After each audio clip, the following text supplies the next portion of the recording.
Isi boleh dimulai Pak. Maksudnya dimulai ngopinya Pak. Udah? Ya, alhamdulillah. Assalamualaikum warahmatullahi wabarakatuh.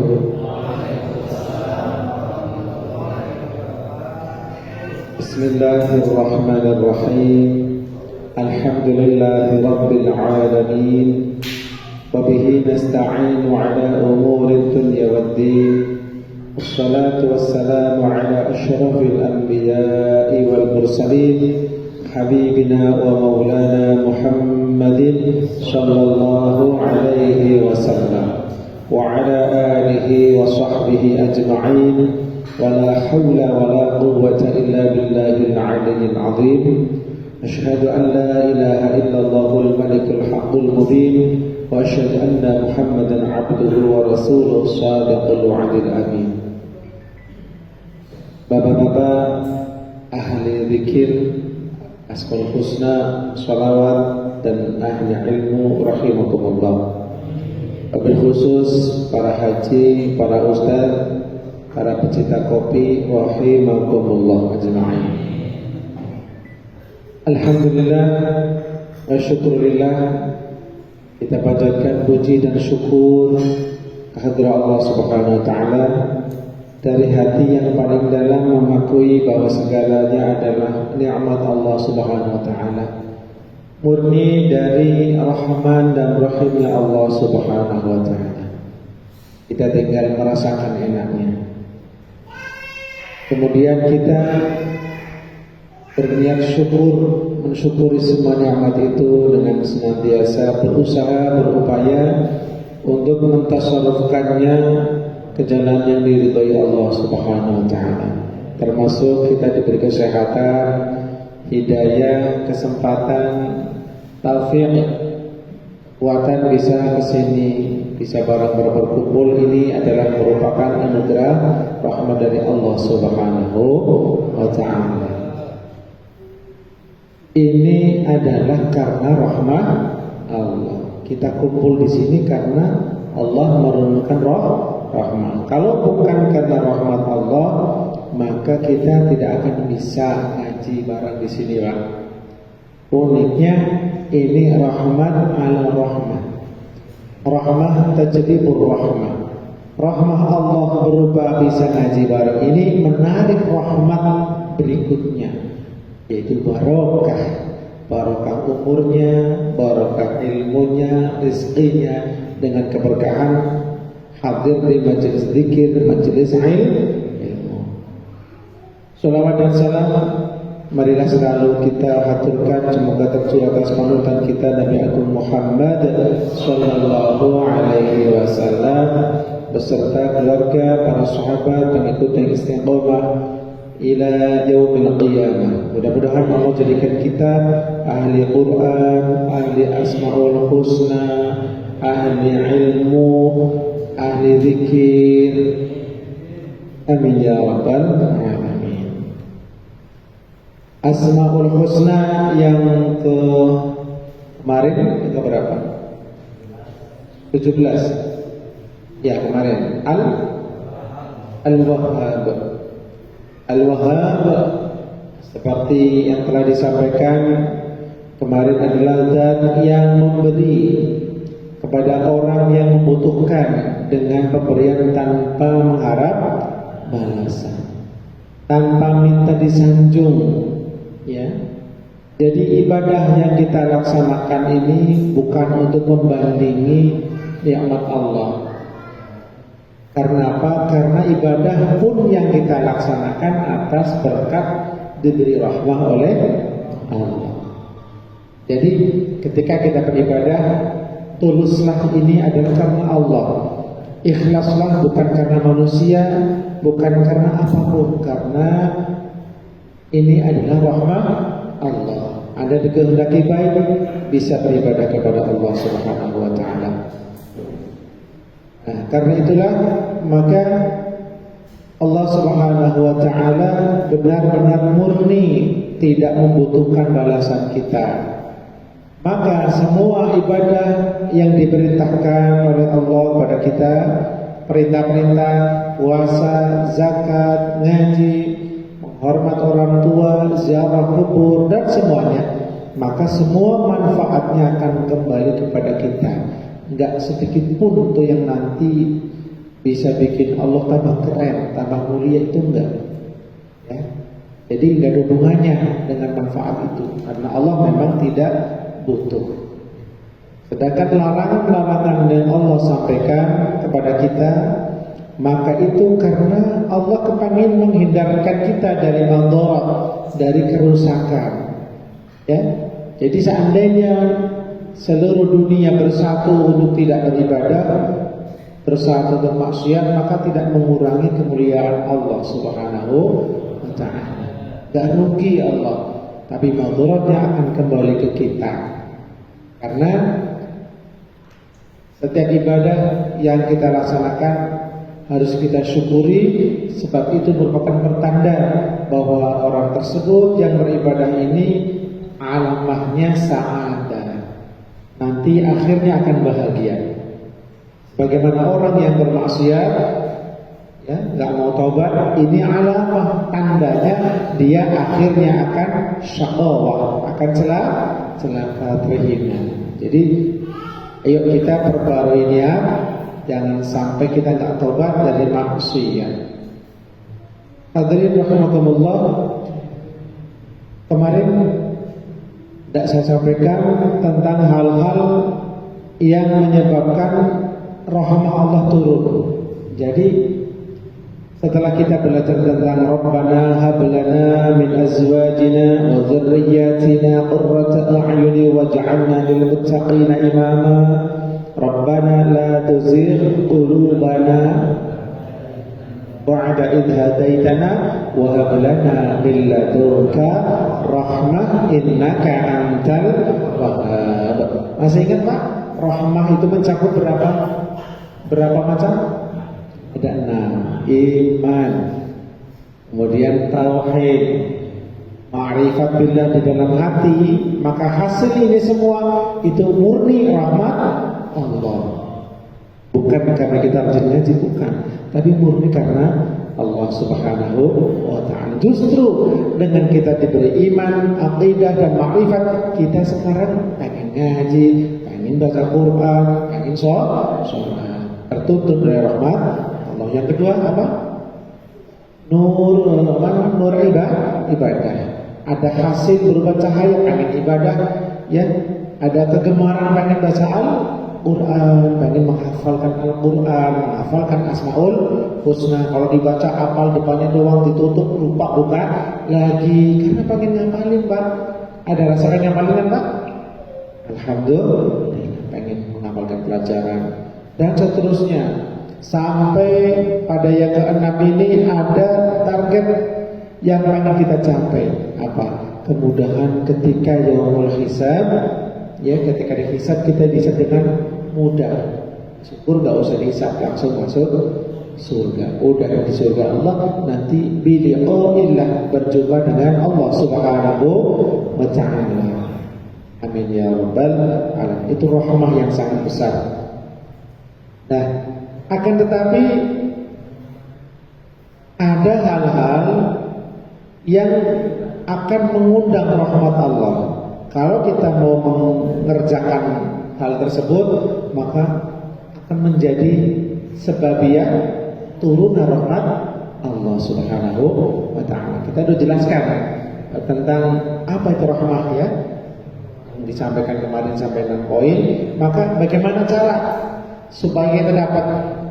Ya, yang pertama, jadi ada al-asya'ul lati tajlibu rahmatullah. Ada beberapa hal yang akan menarik rahmat Allah, walaupun kita nggak minta, kecuali yang pertama nanti itu akan dapat rahmat Allah. Maka yang pertama adalah ad-du'a'u.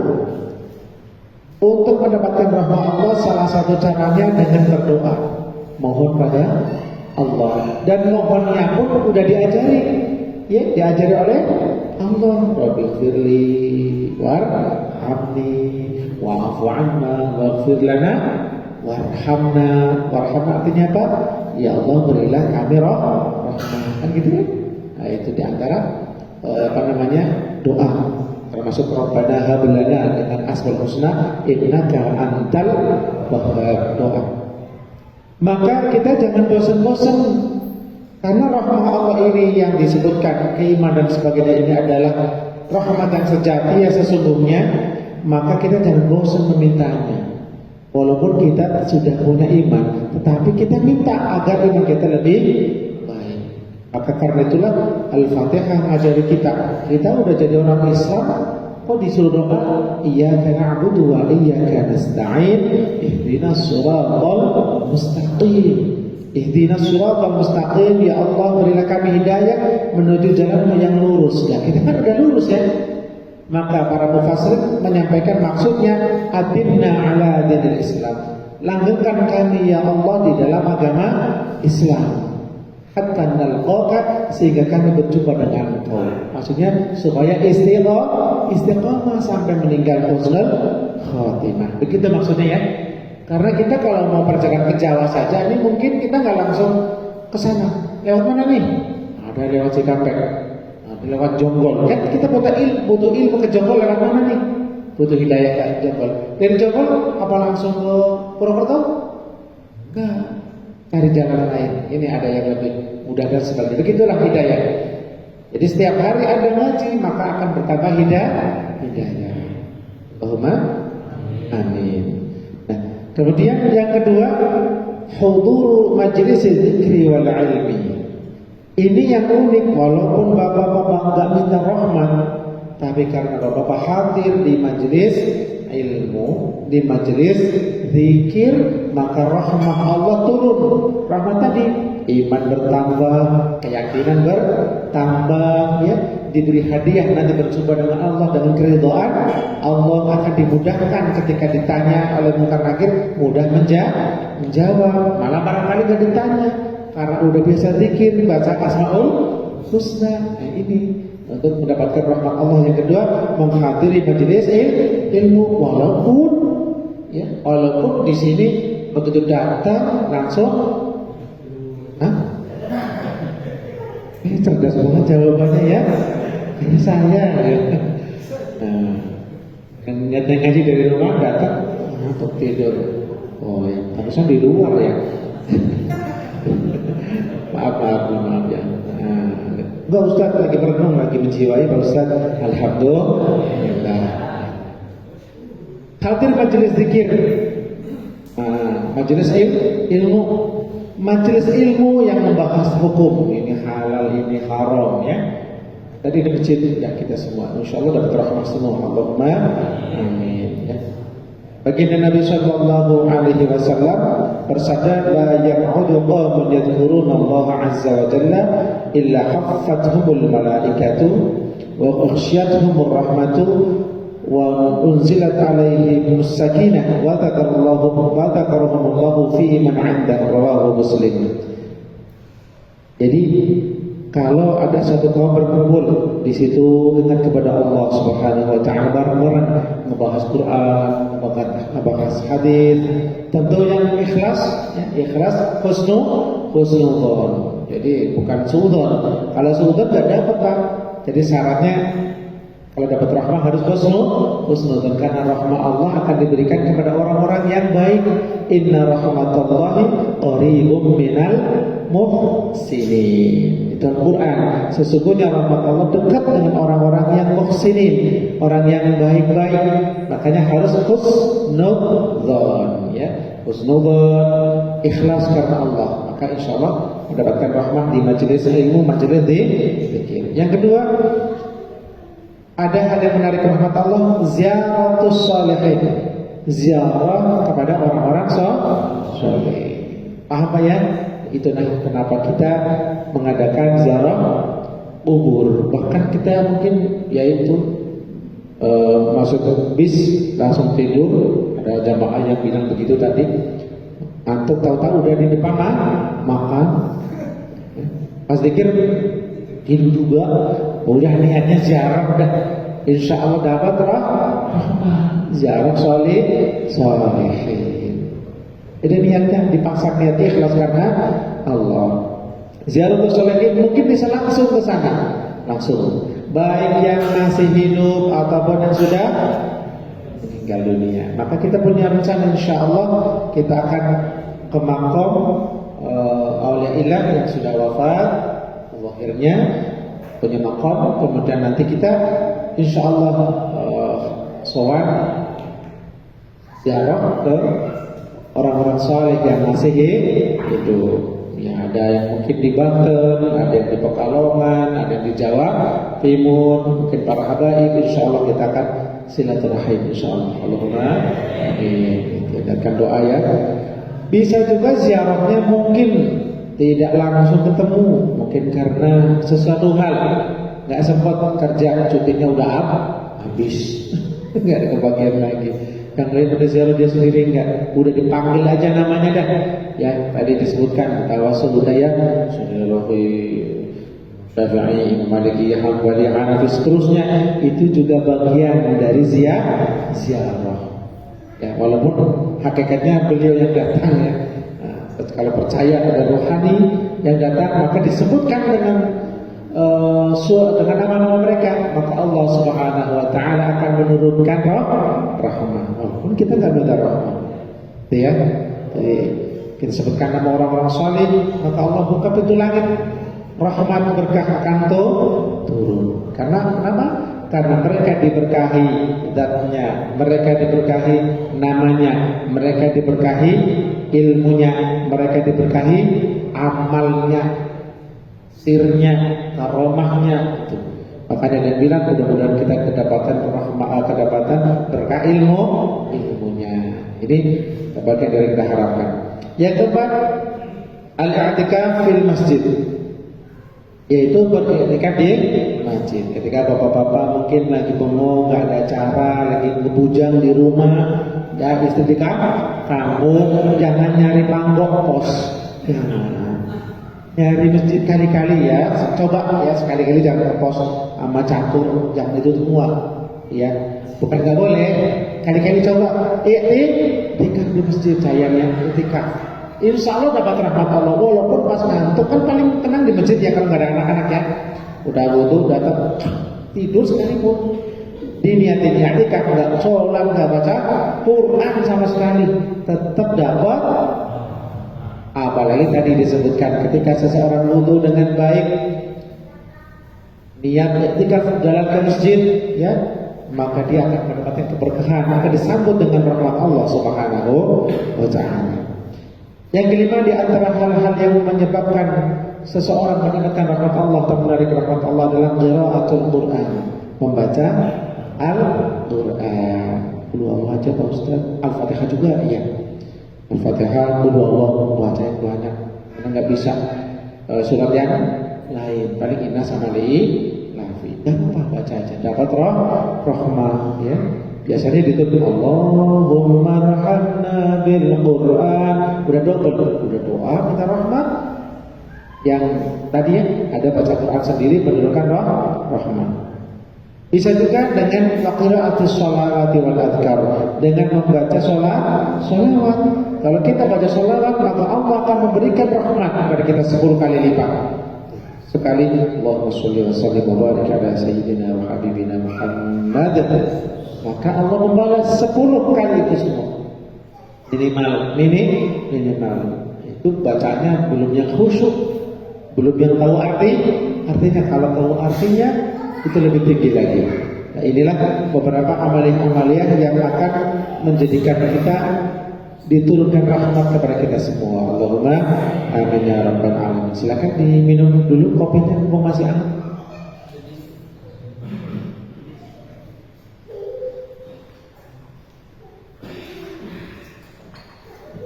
Mohon waktu 5 menit untuk meneruskan. 5 menit saja cukup ya. Takutnya besok pada kerja. Kalau saya kurang sih Pak ya. Bismillahirrahmanirrahim. Asmaul Husna yang ke-18 adalah Ar-Razzaq. Ar-Razzaq biasa kita memberi makna atau memahami artinya adalah zat yang memberi rezeki. Betul ya? Zat yang maha memberi rezeki. Kalau Al-Wahhab memberi secara umum tanpa mengharapkan balasan. Kelihatannya sama, tetap ada bedanya. Ar-Razzaq maknanya zat yang maha memberi rezeki. Tapi kalau maknanya hanya seperti itu, ini kurang mewakili makna sesungguhnya Ar-Razzaq. Qala Imam Al-Ghazali rahimahullah ta'ala, Ar-Razzaq huwa alladhi khalaqal arzaq wal murtaziqa wa awsalaha ilaihim wa khalaqa lahum asbab at-tamattu'i biha. Ar-Razzaq yang pertama maknanya alladzi khalaqal arzaq, zat yang menciptakan rizki. Nah, yang biasa di media Ar-Razzaq maha pemberi rizki. Dulu yang pertama dulu, maha atau zat yang menciptakan rizki. Urutannya menciptakan rizki. Jadi Allah Subhanahu wa ta'ala Ar-Razzaq adalah zat yang menciptakan kita dan menciptakan rezeki untuk kita. Ya. Alladzi khalaqal arzaq. Yang kedua, wal murtaziqah. Zat yang menciptakan orang-orang yang akan diberi rezeki. Jadi menciptakan objek yang ada dikasih, Pak. Artinya Allah dari A sampai Z, dari alif sampai ya, maka yang melakukan semua itu Allah hakikatnya. Allah yang menciptakan rezeki, Allah menciptakan. Ini nanti siapa yang mau dapat rezeki diciptakan oleh Allah dulu. Jadi tidak ada rezeki yang sia-sia. Tidak ada.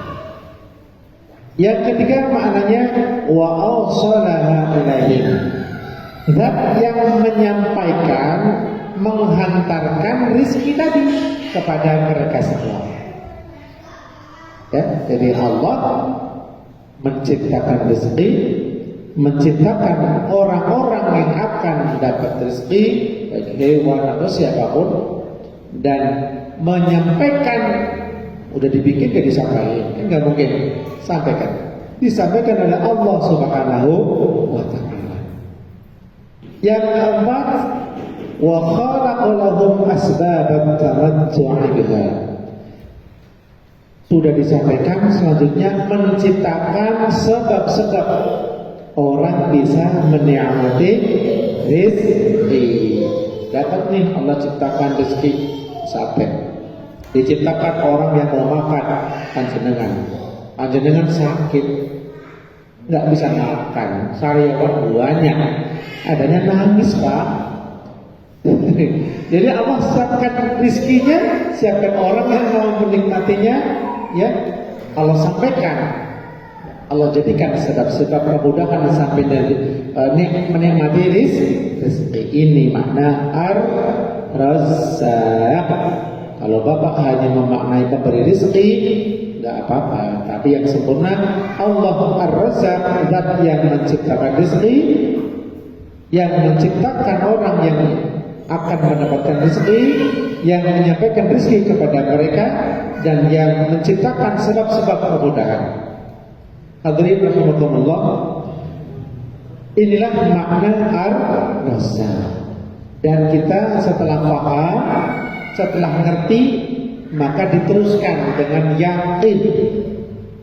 Itulah kenapa kita disuruh ngaji la ilaha illallah. Iman tidak akan sempurna tanpa ilmu. Maka dikatakan fa'alam, ketahuilah, ngaji annahu la ilaha illallah. Jadi tauhid harus kita pelajari. Walaupun pakai kata yang memberi tauhid adalah Allah Subhanahu wa ta'ala. Jadi itulah makna Ar-Razzaq. Kita harus yakin.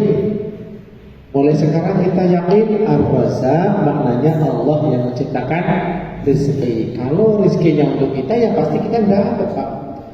Kalau kita melihat ada suatu anugerah disiapkan oleh bos atau siapapun, kok dapatnya ke dia, berarti memang rezeki untuk dia. Yakin Allah sudah menentukan siapa yang mau dapat rezeki. Paham Pak ya? Gak perlu iri, gak usah. Nah jadi kalau kita sering memaknai, memahami ini, mengilhami, Allah udah minta rezeki untuk saya, Allah nyiapin saya dan keluarga saya, Allah siap akan menyampaikan rezeki kepada saya, tentu dengan jalan cara apa? Kerja, dagang dan sebagainya, atau hadiah mungkin. Kemudian Allah akan memberi kemudahan untuk mendapatkan, untuk menikmati rezeki tersebut. Kalau kita yakin seperti itu, maka hati kita akan tenang Pak. Akan yakin, nggak mungkin orang ini akan mencuri, nggak mungkin orang ini akan korupsi. Jadi mereka bukan korupsi, bukan saya pastiin, tapi kayaknya nggak percaya Allah Ar-Razzaq. Yang korupsi, yang nolong, kayaknya nggak percaya Allah Maha pencipta rezeki, pencipta orang-orang yang mau dapat rezeki, kemudian menyampaikan rezeki dan sebagainya. Jadi Bapak semuanya mohon mengilhami Ar-Razzaq ini sebagai zat yang sempurna tadi. Sallallahu alaihi Nabi Muhammad. Ada satu kisah kecil untuk disampaikan. Baginda Nabiullah Musa kalimullah alaihi salatu wassalam dulu sebelum diangkat menjadi nabi secara zahir, ya, bisa bekerja, bisa dan biasa bekerja. Akhirnya diangkat oleh Allah Subhanahu wa taala sebagai nabi sekaligus rasul di kalangan Bani Israel. Nah, begitu dapat perintah, udah datang malaikat Jibril, ada perintah. Punya keluarga nggak Nabi Musa? Punya, mantunya Nabi itu Nabi Musa. Nah, pertama kali yang dipikirin, saya siap, tapi mikir, ini kalau saya dakwah, saya kan biasa kerja nih, ini gimana keluarga saya ya? Makanya ya, wajar nggak Pak begitu? Bapak juga ngaku kan? Iya. Nabi pun sama. Nabi merasa punya tanggung jawab selain kepada Allah dan umat juga kepada keluarga. Makanya saya juga kerja Pak, ngojek saya Pak, bukan promo bukan. Nanti saya jelaskan makna tawakal setelah ini. Kalau cukup waktunya. Sudah lewat 5 menit ya Pak. Mohon maaf ya, sedikit lagi ya. Sedikit lagi. Jadi setelah itu Nabi Musa AS bukan bimbang, siap, tapi bingung. Nabi boleh bingung, boleh, bukan tersesat, karena khawatir dengan keadaan keluarganya. Apa saya bisa nih kerja sehari, dakwah nanti hari berikutnya. Akhirnya Allah Subhanahu wa taala, wong dia dikasih Allah, yang negur siapa? Allah. Udah dikasih tongkat sakti Pak. Nabi Musa diperintah oleh Allah Subhanahu wa taala, "Ya Musa, itu ada batu gede, pukul." Pukul. Pecah. Nah, apa ya? Enggak ada apa-apa. Pukul lagi ya Musa. Pukul lagi. Pecah lagi. Masih ada batu di bawahnya Pak. Pukul lagi. Setelah dipukul, ada hewan-hewan kecil Pak, termasuk ular, semut dan sebagainya.